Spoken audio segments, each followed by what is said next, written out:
Hello, how are you doing today? Did you have a good day?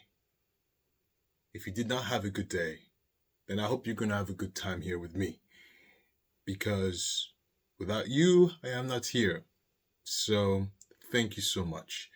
And hopefully, by the end of this video, I would have made you smile just a little bit. And therefore, my mission would have been accomplished for today. For today. Okay, so this is for those who want and who are able to do more. In the description below, you have options of many ways to support the channel. Pick the one that fits you best. If you cannot find one that fits you best, then you can just simply donate to the channel's Buy Me a Coffee support page. It does wonders. Either way, you watch till the end, commenting, liking, sharing, and interacting with the video helps me a ton as well. So, no matter how you slice it, you're amazing. Thank you so much. Really quickly, if you stick around to the end of this video, I'm going to make a very easy announcement. Nothing serious, just something I think I want to share with you. All right, that being said, let's go. Listen to me. Chandler Halderson, this guy here, Mr. Scissor Guy, and the infamous Darrell Brooks, the guy we love so much, they have something in common now. They are connected. They are connected because they have the same appellate lawyer. They found a lawyer that is willing to get on their case. Now, what I want to point out is I do think this is breaking news, but for not the reasons that we might all think. I have an opinion about that, and I'm going to share that with you. Let's jump right into it. We're going to start with Darrell Brooks. But first, if you are new here, I am Alistair Nzekio, and this is my point of view.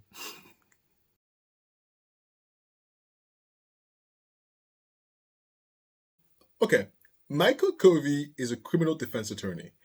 Now, that's pretty much an attorney for criminals to defend themselves paying money. This is a private attorney. This is not a public defender. Do you understand? This is a man who has, as far as I know, a practice, so aka a business, who pays taxes and has an overhead and all that stuff. So yeah.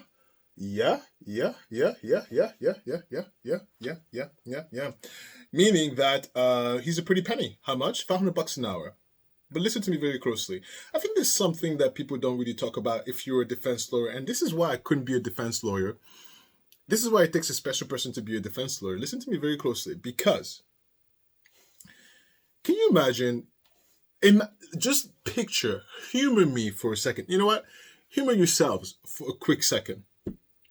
Michael Covey gets on the Darrell Brooks case and does this magic of criminal defense lawyer, and he gets Darrell Brooks to walk free. I'm not saying what happened.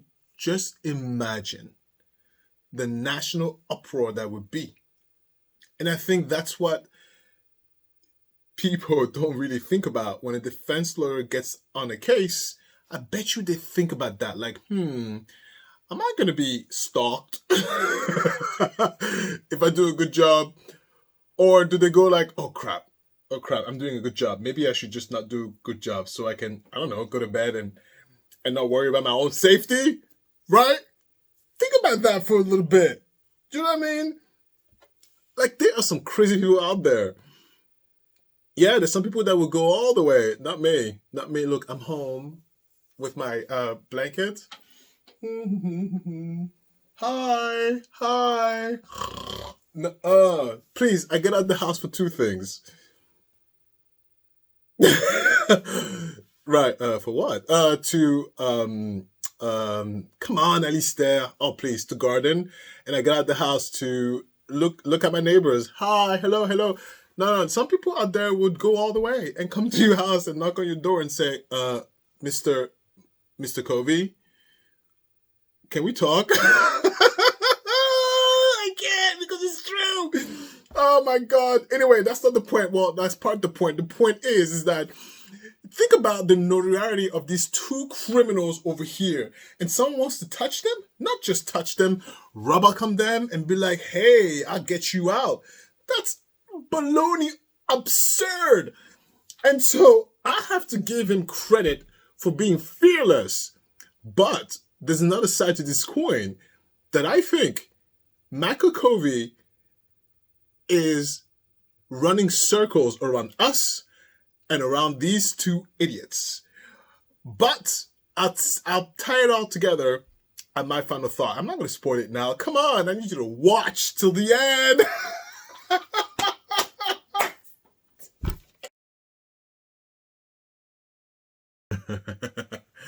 Look, I cracked myself up. In a comments really quickly, someone was like, "You think you're so funny. You find yourself so funny. You must really like your own jokes."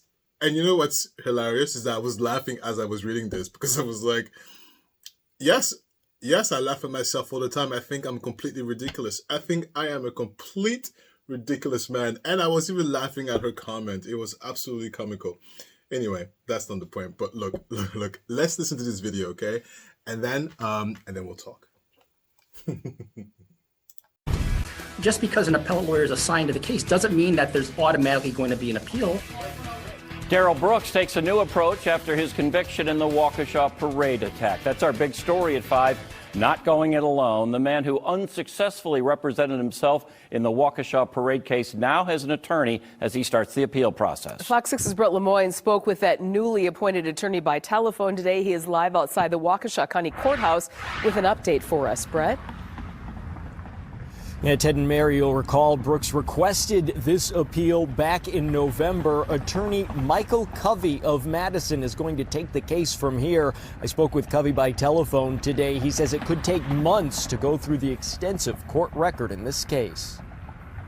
Not only am I sorry. It was just days after he was sentenced to spend the rest of his life in prison when Darrell Brooks sent this handwritten note to Waukesha County saying, quote, "There are clear issues of the law and legal facts in his case." He asked for representation from the state public defender's office for an appeal. Brooks represented himself during his trial. What are the grounds for an appeal in this case? The one thing that kind of stands out in my mind might be this notion of whether Darrell Brooks was competent, not to stand trial, but competent to represent himself. Defense attorney Julius Kim provided legal analysis for Fox 6 during Brooks's month-long trial. A jury found Brooks guilty of killing 6 people and hurting dozens of others when he drove through Waukesha's Christmas parade in 2021. There aren't a lot of attorneys in the state of Wisconsin anymore that are qualified to take on these types of cases for appeal. On Friday, attorney Michael Covey was appointed by the public defender's office to represent Brooks during the appeal. I spoke with Covey by telephone Monday morning. He declined an interview, saying he hasn't even met Brooks in person yet.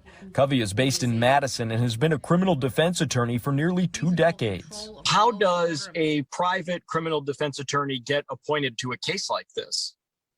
That's a great question. There are lots of private criminal defense attorneys out there that take on cases through the public defender's office by way of essentially a subcontract. Kim says Covey will be paid at a lower public defender rate. Court documents show the state public defender's office already requested all transcripts for Covey to review. Kim says that process alone could take months. There is a very, very expansive record in this case because there was a lot of talking, to be honest with you. There was a lot of stuff that was being recorded and a lot of stuff that you kind of have to really go through carefully. Okay, you heard it. So here's what I think.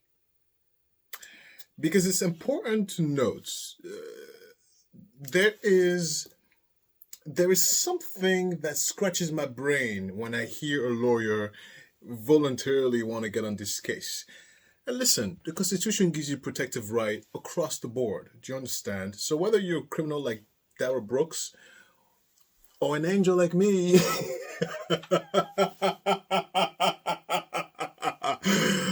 I'm an angel. What are you talking about? Of course I am. Listen, I see between the lines with this attorney, and I believe that there is confound variables here. I'll share with you why I believe that. Do you remember this trial with Darrell Brooks? How those two ladies, Judge Darrow and Sue Opper, for those who know the situation with Sue Opper, it's an inside joke with the PACT Nation. Anyway, so they made sure that these papers are 1,000 pages a second long. Do you understand? Do you understand? So they made sure this record is tight and crystal clear, tight and long. So I believe that Michael Covey volunteered to be a public defender and volunteered to take on Darrell Brooks' case for the purpose of getting a paycheck. What? Look, he said he's going to get paid at a lesser amount. I've Googled and I've looked the typical payment for a public defender over there in Wisconsin. It's like between 45 and 75K. Look, sure, I'll do it. Look, Darrell, I'll do it for 20,000. No, think about it. Think about it for a second. Think about it from a business perspective. This is free money right there, because there is no chance there's no chance that this thing is going to move forward anywhere. First of all, I have to read all these papers. Thanks for the check. Thanks for the checks. Thanks for the checks. Oh, I just finished page 5. Thanks for the check. Thanks for the check. Thanks for the check. Thanks for the checks. Finish page 6. Thanks for the checks. Thanks for the checks. Thanks for the checks. Thanks for the checks. Just finished page 9. What? Yeah. I mean, I'm a lawyer. Not me. You know, I'm talking as Michael Covey. I'm a lawyer. I get paid per 15 minutes. Yeah. Yeah, he is looking to enjoy those tax dollars. Guys, we are paying Michael Covey. Oh, yeah. Michael Covey enjoying those tax dollars. And if you don't know, American tax dollars is good. America is rich. Do you understand? There is no money like the US dollar. Yeah. So, Darrell, and he even said it. I haven't even met Darrell because he doesn't. Darrell, I mean, Daddy Bailiff, can you please tell Darrell that he's delusional? Right, Sarah? Completely delusional. Michael Covey has not even met or spoken with Darrell Brooks. Please, we all saw this trial. Please. We have another criminal to handle. Chop, Chandler Scissorhand. Let's listen to this madness. Oh. My role is to examine the legal factors and to employ my role as the executive branch's representative in these hearings as thoughtfully and as compassionately as I can. I have to recognize, and I think all prosecutors should recognize as the representative of the executive branch at a sentencing, especially a sentencing in which we're talking about an imprisonment of the defendant that could be many decades, that nothing should be a foregone conclusion, that we should approach this with a level of analysis and questioning and of skepticism that we do some of the most important questions in our lives, professionally or personally. And I'll tell you and Mr. Halderson and the community that I've done that. I've thought a great deal, as has Ms. Raymond, as the detectives. Mr. Halderson's being sentenced to life in prison today. This hearing is about whether he's ever going to be granted parole or eligible for parole, excuse me. And that's a challenging decision for everyone to make. And I'll let you know that I have not entered this process in thinking about what the state's recommendation should be, with that being a foregone conclusion. Luckily, the law tells me what I'm supposed to think about when I'm considering what the executive branch of government is going to represent as its opinion in this case. It tells me that I should consider the gravity of the offense, the need to protect the public, and the rehabilitative needs of Mr. Halderson, amongst other factors, mitigating factors and things of that sort. But those are the three that generally are focused upon. They're called the galleon factors here in Wisconsin. Let me pause right there. And I wanted us to really hear this because it's important that, look, not even as a lawyer, but as a person, as a regular person with an opinion, there is a level of decency that, you know what, like Judge Doris said, level of decorum that you got to have in court and within our system, because we are a civilized nation. most of the time. But yeah, what he said. He just said, I have an opinion about Chandler, but that's not my job. My job is not to say, my job is to follow what the law says. And the law says I need to consider the community, the person himself. The law says that even the outrageous criminal, his needs needs to be considered in the sentencing. That is the epitome of fairness. I don't agree. But there's nothing I can do about that. Because if we're going to be fair, we have to be fair, right? Right? Let's continue. That's supposed to guide us in our thought process. And I'll walk through those and my thought process in making my recommendation. I'll start with the rehabilitative needs of Mr. Halderson. I have no idea what they are. Mr. Halderson has an absolute right to not participate in these proceedings, and he is not being sentenced today. And I'm not asking you to sentence him based on his non-participation in either the PSI or a trial. Of course, those are his constitutional rights, or even today. That being said, as Ms. Raymond said, almost always in a sentencing hearing for a homicide or even lesser crimes, we have some understanding as players in the criminal justice system of the underlying causes of someone's problems, the root causes. Frequently, it's substance abuse. Frequently, it's mental illness. Frequently, it's inability to control anger and other behavioral problems that have manifested themselves throughout someone's life. You probably are wondering, and I'll tell you, it's been thoroughly investigated of whether there were any red flags that anyone missed. Was Mr. Halderson engaged in bad behavior as a youth? Was he harming animals? Was he harming people? None of that is true that we can tell. He seemed to be a pretty normal kid. Did you hear that? The law, there's nothing that defends. The law does not recognize or cannot really quite compute how can someone with a clean record be able to commit such heinous crime. This is where there's like can't compute, because he just said it. It's like, there's usually an underlying issue, whether you have a mental problem or either you have an anger issue. But Chandler, for all purposes, was a decent guy until he was not. So what does the law do? Right? Okay. Follow me along. If you're lost, I promise you I will tie everything together. Thank you. With a pretty normal life, who did a pretty abnormal thing as he turned 23. You don't know what his rehabilitative needs are, and that's a challenge. The reason we focus on that is this idea in the criminal justice system that we can rehabilitate almost everyone. And I'll say, I think that to be true. I really do. Okay, now here comes my tie of the dot. The first pause, I told you that the law, according to what he says, and what we lie, the law pretty much considers even the criminal. But it considers the criminal because it assumes the criminal has a history of mental illness, difficulties, etc., etc. But there's nothing there if you have no history. So then it's difficult to consider anything when it comes to the criminal.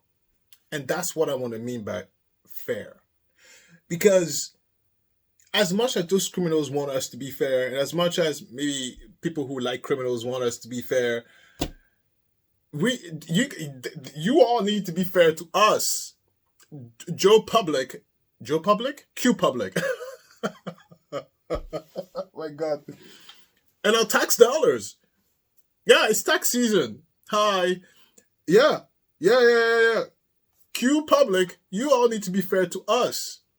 How do we rehabilitate a narcissist with a clean criminal record because all he did of his whole life is lie and spin lies until it was no longer appropriate for him to lie. Therefore, he decided to kill everybody around him. I don't have to say alleged, right? Perfect. Well, maybe not everybody. Kill his parents. Oh, YouTube is going to get me. Okay. vast majority of people who are charged with this crime of first-degree intentional homicide, as grievous as it might be and as difficult as it might be sometimes for the victims to hear it, they are people who can be rehabilitated, that we can address that root underlying cause of mental illness or substance abuse, and they can emerge from the state prison system, perhaps not a perfect person, but a better person. And society can have some comfort, and we can all go to bed at night and sleep soundly knowing that we've done what we can to try to prevent some future harm from occurring because we've addressed that identifiable problem. You don't have that. And if you don't have that, I'm not sure how much you can consider that factor. And the law is very clear. When you're addressing the galleon factors, you don't have to weigh them up equally. You have to consider them all. But I would pose to the court that that's not a factor that you should ultimately consider a great deal, because I don't know what information the court could rely on in determining that there are some identifiable and fixable rehabilitative needs of Mr. Halderson. There. Let me tell you something, and you guys know this. Chandler Halderson, I'm going to put alleged because he's not properly diagnosed, narcissist, allegedly. If you're not familiar with them, there is literally no cure. If you want to cure them, this is what you have to do. You have to sit around all day next to their bed and tell them this. You ready? You are beautiful. You are amazing. Oh my God. There's no one better than you. You are so smart. What? You did what? Oh my God. Nobody else can do it better. Wow. Wow. If you can do this all day, then I guess you're destined to be the narcissist cure. Look, they'll look for you. Run, run. No, there's no cure for this madness. Absolutely not. And so therefore, the court should not consider Chandler Halderson. And I wanted to point this out because all these criminals complaining about not having a holiday, complaining about that we are too lazy and not moving the case along, complaining. No, honestly, it really gets on my nerve. It really does. And you might ask yourself why. It's because something about me, right? I like to be decent. Look, you may not think I'm nice. You may think I'm annoying, but you know what? I'm always considerate. Always considerate. I can even insult you considerably. I can give you insults considerably.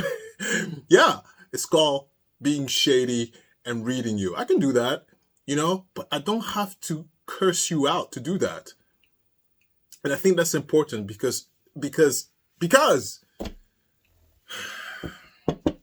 so when I see other people, especially people who took other people's lives and criminals being that inconsiderate, it just irks me. And in my real life, I get bothered by that too. I get bothered by that. But anyway, I wanted to point this out. Statements being made beyond counsel's regarding the sentencing here on Mr. Halderson's behalf? No, Your Honor. Then would you be speaking on this regard? I will, yes. Go right ahead. Thank you.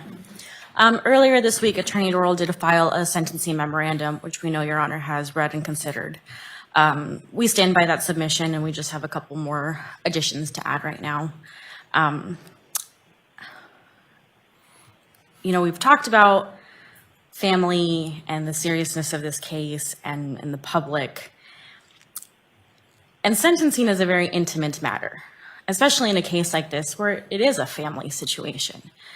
I bring that up because at the end of the day, regardless of what happens today in this courtroom, no one is going to be happy. No one is going to run out of this courtroom feeling like justice is served. No one is going to run out of this courtroom feeling good. This family is going to always have this situation, is going to be touched by this situation. And Chandler himself is always going to be touched by this moment. I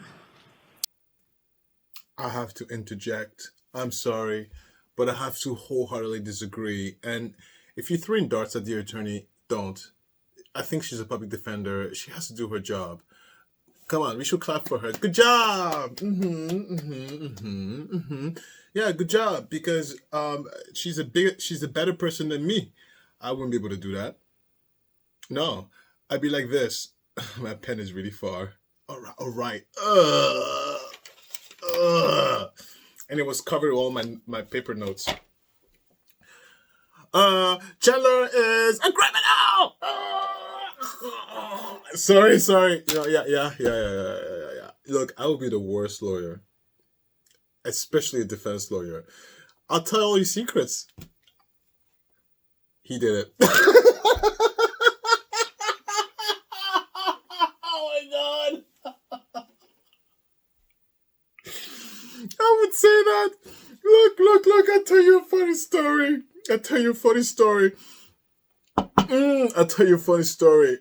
So in my friend group, I tell them all the time, I said, please don't tell me that you killed someone. Don't tell me you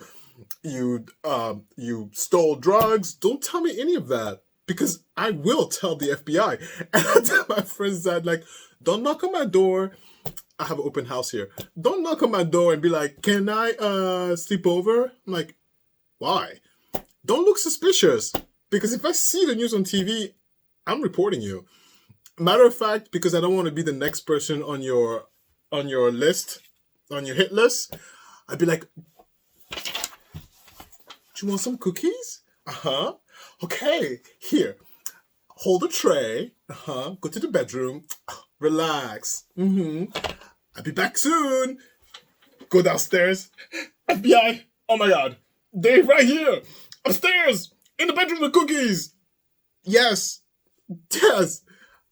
There's certain things that are just too... I can't. I just can't.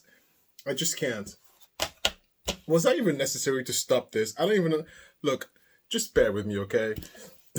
Bear with me. Let's press play.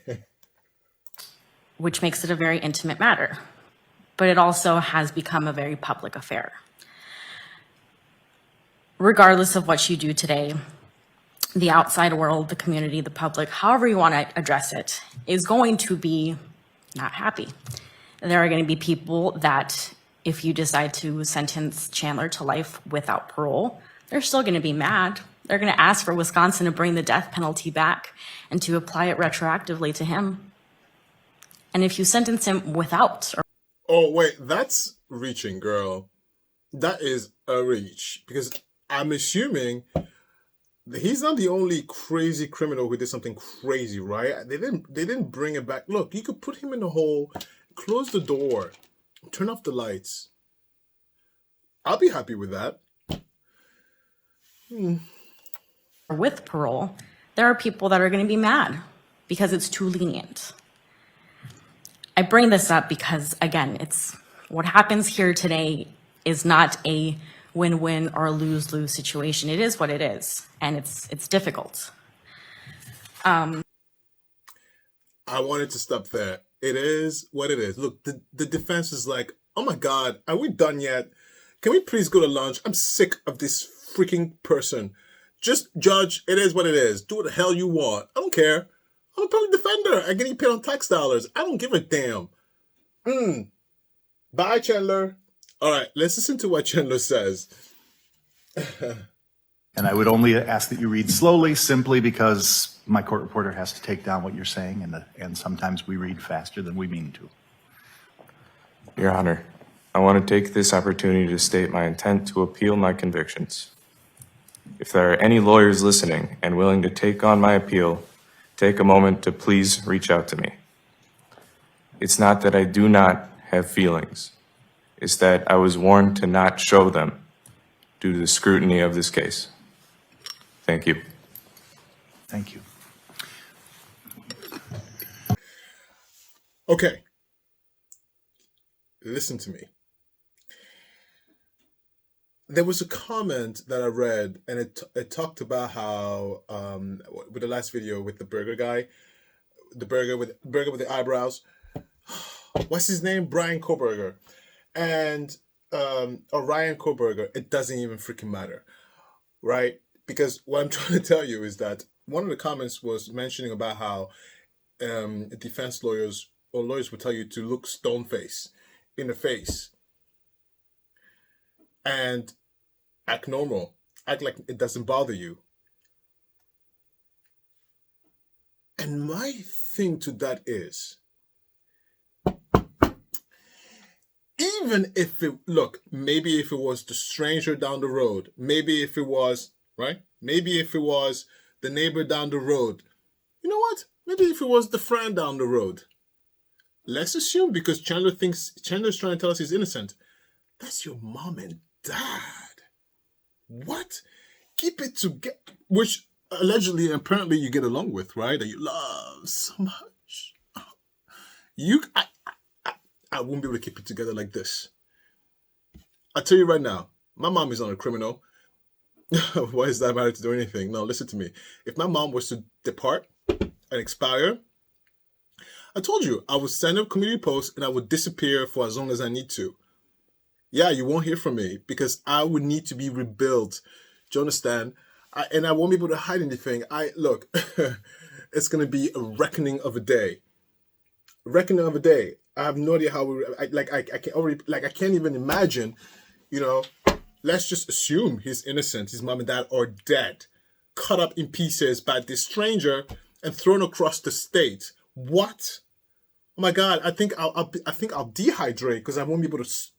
Shut up, lawyer. Let me scream and shout. I told you, right? I'll be like this. I didn't do it. I didn't do it. Yeah. There's a clear difference, And by the way, he's a grown man. He's 20-something years old. There's certain things that you're like, listen, lawyer, shut up. Yeah. I mean, I know they know better, but like there's certain things, and it's like, okay, like I know you know more than me, but I don't agree with that. You could say no. You could say no even to your lawyer. You could say no. Find another way. Okay, so as you heard, oh my God, his name. Chandler Halderson said that any lawyer who wants to listen and take my case, please give me a call.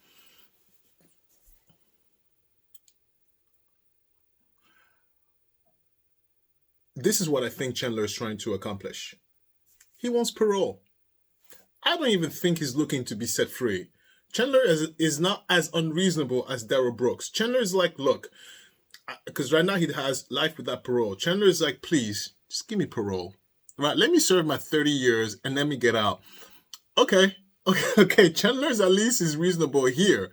But you know what? Let me tell you something. I've only stopped to where I stopped. I didn't see how the defense performed. But let me tell you something right now. The fact that this defense lawyer said it is what it is, I'd be like, really, lady? This is the best you got? You're fired. What? And I know from the small little thing called a phone number to your friend who's a judge, appellate lawyers, no, all they do is read. All they do is like this. They read to make sure not everything was done correctly. And if they find that, you know what, the defense didn't even try, it might give, what's his name? Michael Covey.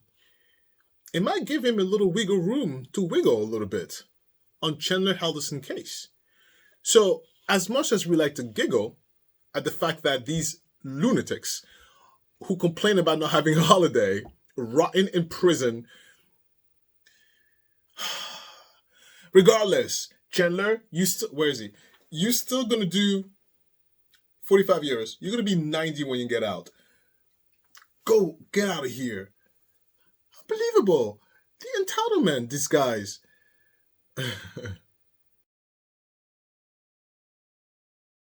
These two are literally abusing us.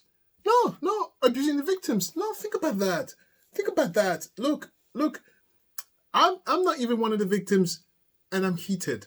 Can you imagine if you were the victim and you hear a story like this, that these monsters are trying to body English themselves into freedom?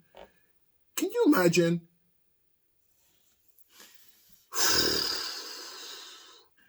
I'm going to tell you how I think Michael Covey got on the Darrell Brooks and the Chandler Halderson case. Listen to me very closely, because look, if something doesn't make sense, it doesn't make sense. Simple as that. Serendipity does not exist in my book. Oh, man, it does. It exists, but it's such an outlier. Just act as if it doesn't exist, okay? And listen to me. Michael Covey is walking to the office. It's tax season. Man, this COVID thing. Not enough criminals in this world with enough money to pay me. I'm broke. I'm broke. I'm broke. I gotta pay the bills. I got kids to feed, a wife to please. What am I gonna do? Oh, I can volunteer to be I could volunteer to be a public defender. Yes, apparently you can. I'm gonna go to the courthouse right now. He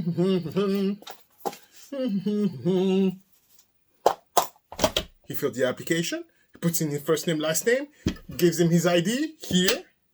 My name is Michael Covey, and I would like to be a public defender. I'll do it for half the price. You know what else he gets? Coverage! Look, everybody knows this man now. Everybody knows him. Everybody knows who Michael Covey is now. Please, you think, look, lawyers are smart as hell, most of them. But you don't think, we all saw the Darrell Brooks trial, those two ladies, judge with the good hair and Sue Upper, right?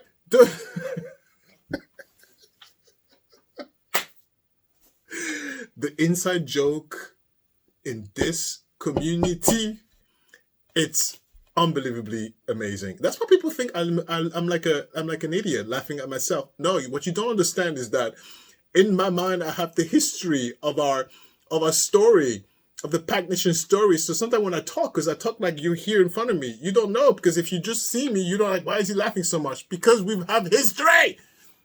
Hi. Okay, back on track. So you Michael Covey, now everybody knows who I am. I can finally go home and pay the bills because of this. But here is the thing. The thing is, the reason why Michael Covey is not talking to Darrell Brooks, he doesn't care. Please, he doesn't care about your appeal, Darrell Brooks. He doesn't give a poop. Let me tell you why he doesn't give a poop. He doesn't want to talk to you because there's nothing to talk about. All he has to do is get the transcripts and read, and then he'll figure it out later. What is he going to find? He's going to find a litany of papers to read and comb through, never-ending cassette tapes of you complaining. He's going to do it while eating eating food or eating dinner or laughing with his daughters and his wife in bed, right? Ha ha ha, do you hear that, honey? I know, what an idiot, right? Please, and he's going to be like, okay, you know what? I conclude that there's nothing to be done here, period. But in the meantime, he will get tax dollars money because he's not working for free. Do you understand what I'm saying? So, yeah, Michael Covey, genius, smart. You got kids to feed. It's tough out here. The economy sucks. Yeah, it does. It's better than Europe, though. Okay, well, that's a different topic, different channel. Listen to me. Pay attention to me. Do you understand? Michael Covey is doing what he needs to do to feed himself and his family. And then that Chandler Halderson stupidity, this guy over here with the scissors, what do you think he's going to do? Okay, maybe he might wiggle into non-parole. But in the meantime, he's getting paid. He's getting at least $100K a year. Think about that. Like, if you are a lawyer, maybe your practice is suffering a little bit. Maybe it is. $100K a year is nothing to scuffle at, especially in this economy with kids to feed and a wife to please. Yeah, of course. Because apparently nobody wants to touch these two nincompoops over here, Darrell Brooks and Chandler Halderson. Nobody wants to touch them. So, you don't want to touch them? I'll touch them. I need to feed my kids. Get out of here. I'm not talking to them. I'm not friends with them. And that's why we can't even be mad at him, because he's not doing anything but reading a book, aka transcripts of courts. That's why. I'm not even worried. But what fascinates me in this whole skerfuffle of these two stoop is that they still believe. They believe they will get out. Honey, let me tell you something. All that wiggling, gesticulating, and fidgeting, because they believe they will get out. Look at Chris Watts. He's in there. He's surrendered. Chris Watts is like, oh God, please, what are they doing? Who's that? Is that Chandler? Yeah, what is he doing over there? Just banging his head on the wall, screaming, let me free. Oh, okay. And who's that over there? Is that Darrell? Yeah. Darrell is just screaming for his mom. Oh, okay. Well, what are we doing today? Nothing. Stare at the wall. Oh, that's right. Okay, stare at the wall. Even Chris Watts is not. Chris Watts is unbothered. Who do you two think you are? Yes, I've said it. Chandler, have a seat.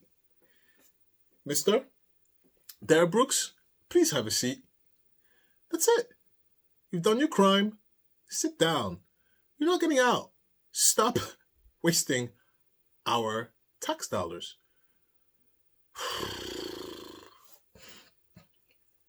So, in case you're wondering if this is ever going to go to trial, it's not. By the time it goes to trial, it's going to be like 10 years. I'm going to be here with a teenager, toddler. What is 10? That's not a toddler, right? 10 years old is not a toddler. Okay, 15 years. So I'll see you in 15 years about this. I have a teenager here. She'll come here and flick her hair with sass and attitude. And she'll give me plenty of gray hair because, teenage years. Yeah. My daughter, if in case you're wondering, like, who is he talking about? I said the F word. I have to bleep that. Sorry. Look, YouTube. Oh, honey. YouTube is not playing, okay? I'm gonna bleep that. I'm gonna bleep that. Okay, let's talk. I'm gonna give myself 5 minutes. So look, I want to address something really quickly. I didn't post on Wednesday. So for people who are new here, I post on Mondays, Wednesdays, and Fridays. And I didn't post on Wednesday because I was not feeling well. And so if you remember during the holidays, there was a holiday break and I was able to actually make a few content ahead of the curve. I was like 1 week ahead, but I was not well. So I'm no longer ahead of the curve. Sorry. I'm also a little bit tired now. But on the same breath, I want to thank you so much because, listen to me, you didn't complain. You didn't yell at me, scream at me. You didn't say anything, which, honestly, that's good. Where's the video? You didn't post anything. What's going on? Thank you. And not that I was worried, because I wasn't worried, but when I came back on the YouTube, like YouTube Studio, when you see all the data and stuff like that and the comments, nobody complained. So I want to say thank you for being understanding, if you even paid attention, because maybe you were like, oh. And I could have also easily acted like nothing happened, but I want you to know that because I respect you, I felt the need to say that. So I couldn't just pretend like nothing happened, and it just wouldn't feel right. That's the first thing I want to say. The second thing I want to say is about the comments, and I want to address a specific person. I'm not going to say her name because I don't want to call her out, but she mentioned in the comments that she watches the show on her TV. And so she doesn't, it's not easy for her to comment or even to comment. So she wrote this comment on the last video post I made, and she said something that struck me, and that was, quote, "I'm not sure if you see me. I'm not sure if you even see me." And lady, let me tell you something. I've seen you post multiple times. I see you. I don't have your mind. I see you. And I heart you. I see you. I do. I see you post. And it's going to bring me to my third statement, is that I read all the comments. There's few people who no longer comment as much. And, look, no pressure. But I say that to let you know that not only do I read all the comments, but I recognize the regulars. I recognize people who comment a lot. Yeah, I recognize you by your logo next to your screen name. I have a very good photographic memory. And I know some people may have similar screen names, but I'm able to attach the logo to the screen name. Like, I can tell who you are. And you know, I don't want you to be shy. If you've been commenting before and you haven't commented before, because yeah, maybe it can feel very overwhelming. You know, we're bigger now, so there's more comments. Don't be shy. I want you to know that I read them. I will see you. You are not insignificant as we grow. I want you to understand that your significance and your value does not drop any less as we grow. If anything, it goes up more, honey, okay? It's up. It's up higher. Because you were there when I was just a little fledgling. Look, I'm still a kid. Please. But I just wanted to point that out. And don't feel pressure to comment if you don't feel like commenting either. Like, I'm not saying like, type blah, blah, blah, blah. Type hello. Like, you don't, no, if you don't feel like it, don't. But I'm just saying it in case you might feel like your comment will get drowned in a sea of comments. I'll read them. I get to them. And I read all of them. I mean that. And then I'll go to my next point. The reason why I read all the comments, and maybe this will make more sense to you, and maybe you'll feel more, I don't know, connected to me. The first reason why I read the comments, all of them, is because I learn from you. I think I mentioned to you, like, white lie, red lie, you know who you are. I learned that from you. English, you know who you are. I learned that from you. I learned about the cases. Tammy, Sarah Boone, right? I learned that from you. I learned about the details of the case. I'm not a journalist. A lot of my reporting is truly me just scavenging through the scavenging of stuff. I will miss a lot of stuff. And I do my best not to. And I come in here with an operating flow. But honey, I'm not perfect. And so a lot of times I read your comments for that main reason. I want to learn. Because you could teach me something in your comments. I've learned stuff about, like, with my kid. I know it sounds sappy, but I'm serious. I've taken some tips. Yeah. Of course. Absolutely. You know, even business advice. You know who you are. I read that too, and I think your business idea is amazing. And I have starting the wheels to act on it. Thank you. I'm telling you, I read the comments because I learn from you.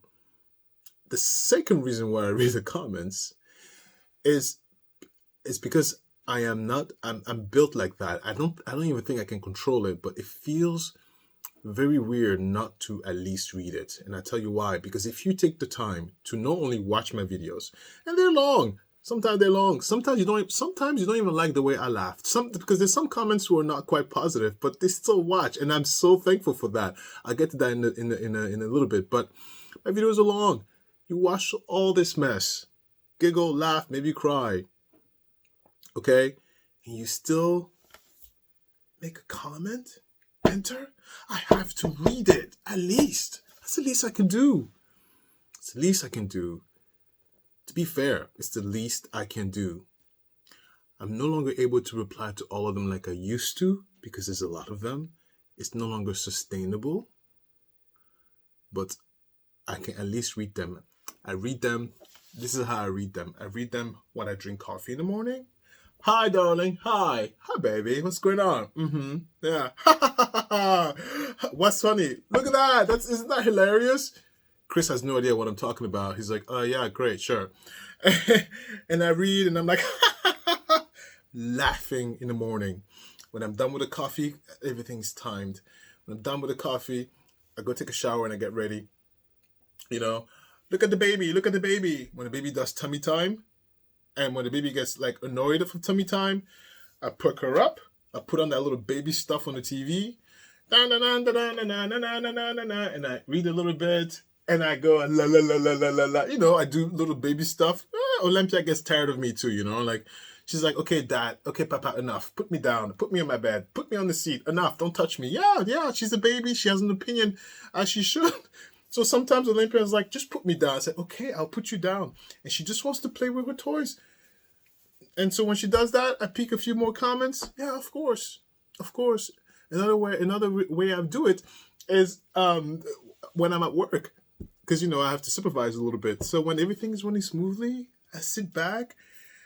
Normally, I check the email. And then if there's nothing urgent, I read the comments. Yeah, I read them any chance I get. I put them they are on the priority basket. They're not high on the priority, but they are in the priority basket. So I read them. And so it's only fair that I take the time to read them. And the last reason why it's important to me, comments, is expression. You know, sometimes it's important for people to be heard, to be seen, and to express. I think it's part of mental wellness. And, you know, there's some people who don't agree, and that's okay. Some people who don't even like somebody else on this, that's okay. But I really like the fact that most of you, there are some, I know who you are too, okay? Please, I read.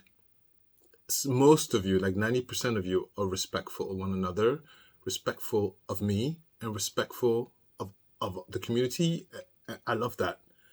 I cannot be more proud of this, because I cannot be more proud. I don't know how else to express this. I cannot be more proud. What am I doing? No, it's because I'm about to laugh. I'm trying not to laugh. I cannot be more proud. So thank you for that. And I feel like there was one more. Yes. And lastly, you know, I will find a way to make responding to comments sustainable, because I think it's important for me. It's not about you anymore, okay? It's about me. Yeah, for me, it's important for me to make that happen. So I'm still working on it. And there was one, I read that a few times. Someone was like, you know, don't burn out. Don't worry. I will not burn out, because I will stop. If I will stop before I burn out. Like, look, on Wednesday, I was supposed to post. I didn't push it. Trust me. I will slow down or pause before I get to a burnout. And I appreciate the concern, really. But I think we connect well enough that you guys and I know there's a level of genuinity between us. Thank you for that.